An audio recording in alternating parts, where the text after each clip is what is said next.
नमस्कार, आप देख रहे हैं आज का उत्तराखंड और मैं हूं आपके साथ सरिता तिवारी। आज के इस वीडियो में हम बात करने वाले हैं विधानसभा की जो 2 सीटों पर उपचुनाव हुआ है उसका रिजल्ट आज आया है। तो रिजल्ट के जो नतीजे आज रहे काफी चौंकाने वाले रहे, क्योंकि इन दोनों सीटों में से कहीं ना कहीं भारतीय जनता पार्टी को उम्मीद थी कि कम से कम बद्रीनाथ सीट पर तो यहाँ पर कांग्रेस नहीं जीत पाएगी, वहां पर तो कम से कम बीजेपी जीत जाएगी। लेकिन यहाँ पर जो नतीजे सामने आए हैं वो काफी चौंकाने वाले रहे। मंगलौर सीट पर काजी निजामुद्दीन जो कि कांग्रेस के प्रत्याशी थे, उन्होंने जो है चुनाव जीता, यहाँ पर अच्छे खासे जो है वोटों से यहाँ पर चुनाव जीता है। और इसके अलावा अगर हम बद्रीनाथ सीट की बात करें तो यहाँ से कांग्रेस के प्रत्याशी जो हैं लखपत बुटोला चुनाव जीते हैं। अब लखपत बुटोला की हम थोड़ा सा बात कर लेते हैं कि लखपत बुटोला आखिरकार कौन है जिन्होंने राजेंद्र भंडारी को टक्कर दे दी है, क्योंकि राजेंद्र भंडारी वो चेहरा है जो पिछले चुनाव में कांग्रेस के टिकट पर इसी सीट से जीते थे। लेकिन इस बार ऐसा क्या हो गया कि राजेंद्र भंडारी जो है हार गए हैं। आपको यहाँ पर हम यही बता दें कि राजेंद्र भंडारी जो है कांग्रेस से भाजपा में शामिल हो गए थे और उसके बाद ये सीट खाली हुई थी। उसके बाद कांग्रेस ने यहां से लखपत बुटोला को टिकट दिया। इसके अलावा निर्दलीय प्रत्याशी यहां पर भी रहे, लेकिन कहीं ना कहीं नंबर 1 पर यहां पर लखपत बुटोला रहे तो नंबर 2 पर यहां पर रहे राजेंद्र भंडारी। अब लखपत बुटोला कौन है, एक बार नजर डाल लेते हैं। तो साल 2007 में नंदप्रयाग विधानसभा से बसपा के टिकट पर ये चुनाव लड़े थे। तब नंदप्रयाग विधानसभा से राजेंद्र भंडारी निर्दलीय चुनाव जीतकर आए थे। साल 2014 में भी लखपत बुटोला थालाबेंड जिला पंचायत सीट से जिला पंचायत सदस्य जीते। तब वो जिला पंचायत चमोली के उपाध्यक्ष और कार्यकारी अध्यक्ष भी रहे। मतलब कह सकते हैं कि लखपत बुटोला पहली बार ये विधायक का चुनाव जीते हैं, जो कि कहीं चौंकाने वाले नतीजे रहे, क्योंकि लखपत बुटोला को भी अगर आप सुनेंगे उनका जो रिएक्शन यहाँ पर सामने आया तो वो खुद कहते हैं कि मैं तो सिर्फ एक निमित्त मात्र हूँ, जो भी है मतलब जनता का ये कह सकते हैं आशीर्वाद है या उनका भरोसा है। आइए सुनिए लखपत बुटोला ने इस जीत के बाद क्या कहा।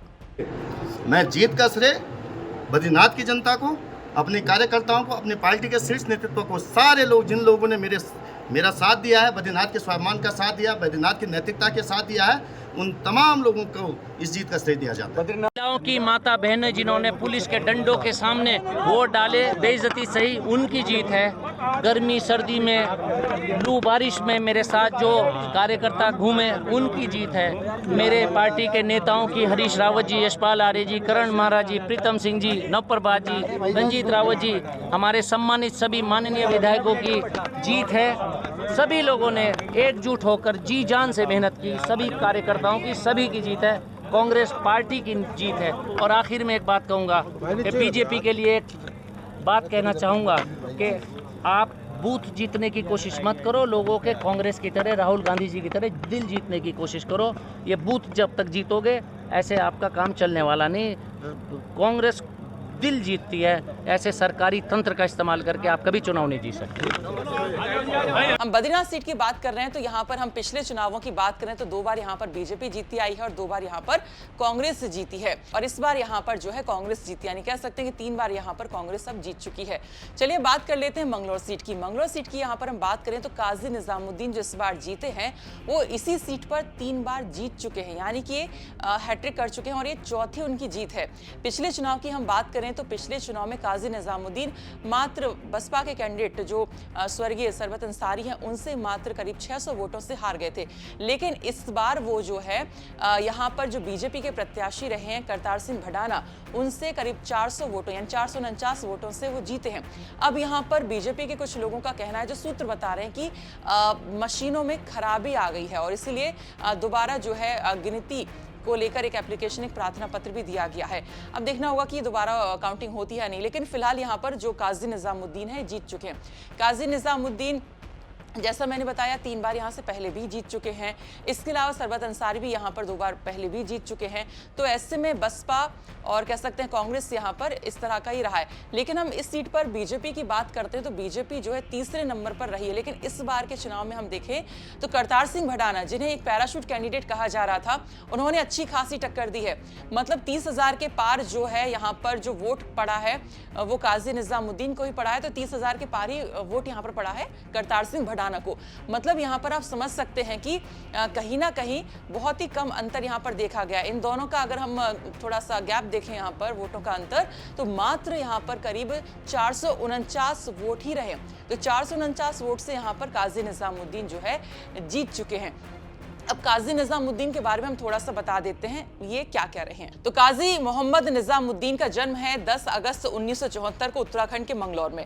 इन्होंने अलीगढ़ मुस्लिम यूनिवर्सिटी से ग्रेजुएशन की। इनका कृषि और व्यापार का व्यवसाय भी है। मंगलौर सीट से साल 2002 और 2007 का विधानसभा चुनाव इन्होंने जीता था। 2022 में मंगलौर सीट पर हुए विधानसभा चुनाव में बसपा के प्रत्याशी से केवल ये 598 वोट से ही हारे थे। तो ये था कि कौन थे काजी निजामुद्दीन और कौन लखपत बुटोला, जो कि लखपत बुटोला राजेंद्र भंडारी से जो है यहाँ पर जीत गए।